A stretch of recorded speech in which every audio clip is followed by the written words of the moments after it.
What is going on, everybody? Welcome back to the Cosmic Wonder. I'm Warren Thompson, and today we have a lot of Spider-Man news in a bunch of different areas. We're talking the MCU, we're talking the Sony Spider-Verse, and also the animated Spider-Verse, that is the Across the Spider-Man universe that people don't really know at this point in time if it's going to cross over into the live-action Sony Spider-Verse, because it looks like it is in fact going to be crossing over into the MCU. We also have some news about Spider-Woman, and it looks like there is going to be more than one Spider-Woman coming to the Sony Spider-Verse. And in the midst of all of this, we are still wondering how exactly the Sony Spider-Man universe and the Marvel Cinematic Universe are going to connect, because this has been hinted at by a Sony director. Now, of course, Spider-Man No Way Home kind of connected the two different universes. However, Tobey Maguire's Spider-Man and Andrew Garfield's Spider-Man are not a part of Sony's new Spider-Verse, at least not yet. But of course, we'll further talk about that in this video. Now, Sony does apparently seem to be building up a big universe for Spider-Man and all of the Spider-Man characters leading up to a big event, much like Marvel Studios does with the Avengers films. You have your individual movies about individual characters, and then you build it up to where all of those characters come together for a huge event. And it's looking like this huge event is going to be a huge Spider-Verse collision for Sony,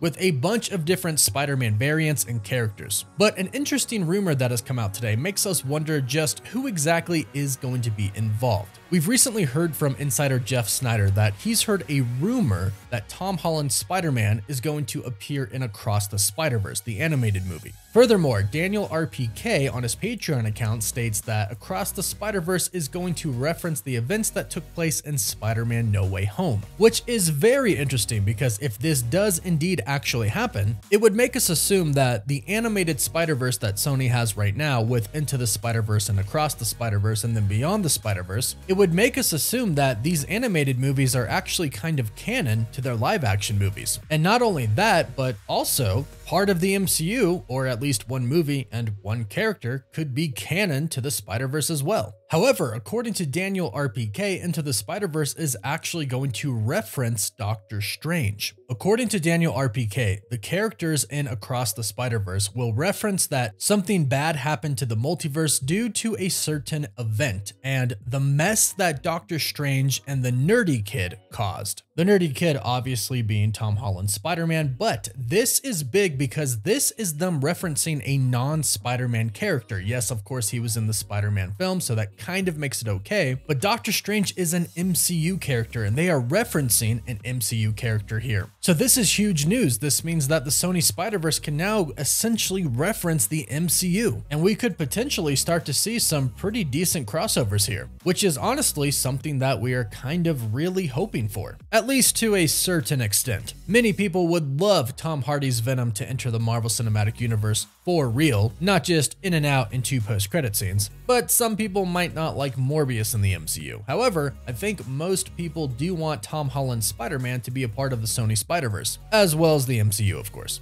But speaking about Venom and the Venom post-credit scenes along with the Spider-Man No Way Home post-credit scene, one thing that the director of the Venom movie said, Andy Serkis, was very, very interesting. And it makes us wonder what exactly the plan is with the Sony Spider-Man verse and the MCU. When it came down to explaining the post-credit scenes for Venom 2 and Spider-Man No Way Home, why Tom Hardy's Eddie Brock and Venom went to the MCU and then came back, this is what he had to say about it. In an interview with comicbook.com, he stated, "We wanted to leave the audience knowing that these universes are going to somehow collide, and we wanted to do it in such a way that it still leaves so much open.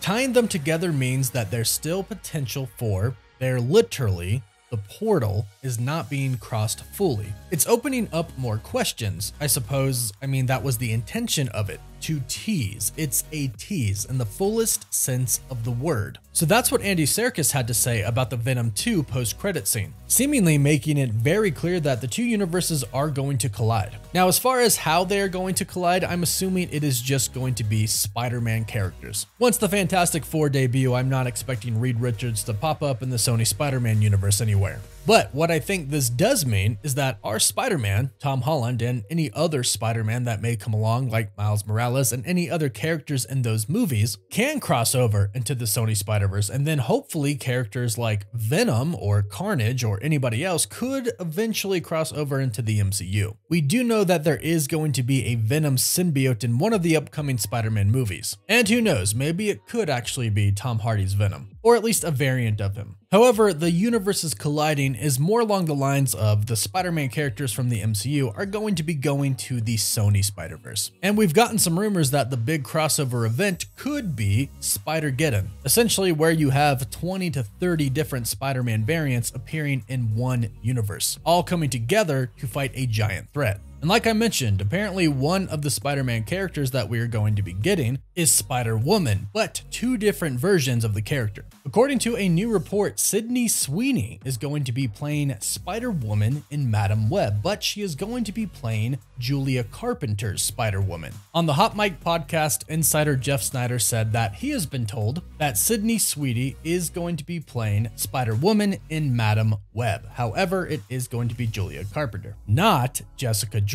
And it is important to clarify this because Olivia Wilde still has a project coming up that is going to be a Spider-Woman project that is going to apparently be a part of the Sony Spider-Verse. And that project has been heavily rumored to be about Jessica Drew's Spider-Woman. So those are going to be two completely different versions of Spider-Woman. However, it does like both of them will come together in the Spider-Verse. And the Madam Web movie should be the start of the multiverse for Sony as we know it. In the comics, Madam Web is basically a cosmic entity, and she can travel the multiverse. So hopefully that is something that we see start to happen in this Madam Web film. And of course, we have heard plenty of rumors for a long time now, actually since Spider-Man No Way Home came out, stating that Sony wasn't done with Tobey Maguire's Spider-Man and Andrew Garfield's Spider-Man yet, and they wanted them to stick around for other projects. Well, perhaps we could see one of them, or maybe even both of them, show up in the Madam Web film. If Spider-geddon truly is the goal for Sony to have their huge Avengers Endgame style event, but just with Spider-Man and variations of Spider-Man, then it would make sense that Tom Holland's Spider-Man would show up in that film, along with Tobey Maguire's Spider-Man and Andrew Garfield's Spider-Man. And if this report from Daniel RPK ends up being true, and he does have a good track record, that means that Into the Spider-Verse is going to be canon to the live-action Spider-Verse as well, and they are already referencing the event that happened in No Way Home. So this makes Andrew Garfield's Spider-Man and Tobey Maguire's Spider-Man canon to the live-action Spider-Verse as well, opening it up for them to return. And fingers crossed that they do, because I know we would love to see those three Spider-Man back together again, along with a lot of other different Spider-Man characters if Spider-geddon actually happens. But let us know what you think about all of this news about Spider-Man and the different characters of Spider-Man in the comments down below. And please don't forget to like the video and subscribe so you can stay up to date on all the latest Spider-Man news, both in the Sony Spider-Verse and in the MCU. You can always follow us on Instagram and Twitter as well. And as always, thank you all so much for watching.